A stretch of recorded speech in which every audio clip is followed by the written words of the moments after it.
L'histoire du monde, Anthony Bélanger, il n'y aura pas de spectacle de tauromachie à Mexico cette saison. Une saison de corrida qu'on appelle dans la capitale mexicaine la Temporada Grande et qui s'étire normalement de novembre à février. Or, on l'a appris mardi soir par un communiqué, la saison 2022-2023 de la Mexica est définitivement annulée. Alors, la Mexica, c'est le surnom des arènes de Mexico. Il s'agit d'un véritable séisme dans le petit monde de la tauromachie latino-américaine. La Mexica, avec ses 50 000 places, est la plus grande plaza de toros du monde, Las Ventas de Madrid, qui sont pourtant une des arènes les plus mythiques que pour la corrida, sont 2 fois plus petites. C'est dire combien la tauromachie reste un spectacle populaire en Amérique latine en général et au Mexique en particulier. Mais si c'est si populaire, pourquoi cette saison est-elle annulée ?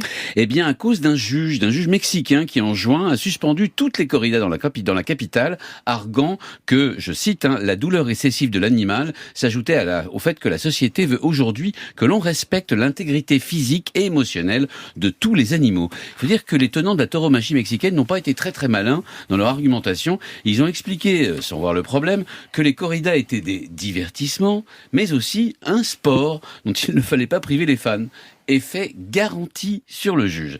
Cette décision fera bien sûr l'objet d'un procès d'appel, mais pas avant plusieurs mois, et la ville de Mexico a refusé d'accorder les autorisations temporaires. Rideau sur la Mexica et ses corridas donc. On pratique la corrida depuis combien de temps au Mexique ? Alors voilà, depuis 500 ans, c'est-à-dire depuis les débuts de la colonisation espagnole.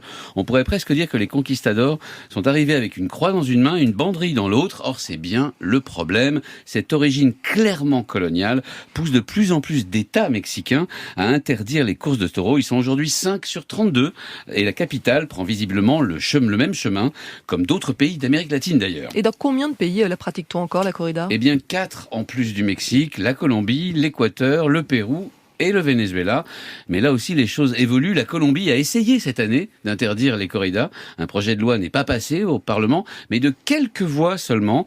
En Équateur, dès 2011, un référendum s'est tenu qui a aboli la mise à mort des taureaux dans une moitié des provinces du pays. Il reste le Pérou, où il se dit qu'il y a plus d'arènes que de stades de foot et où les aficionados, vous savez, c'est le terme espagnol pour dire les passionnés, ont encore de beaux jours devant eux. En fait, c'est l'Espagne, figurez-vous, qui pourrait flancher la première.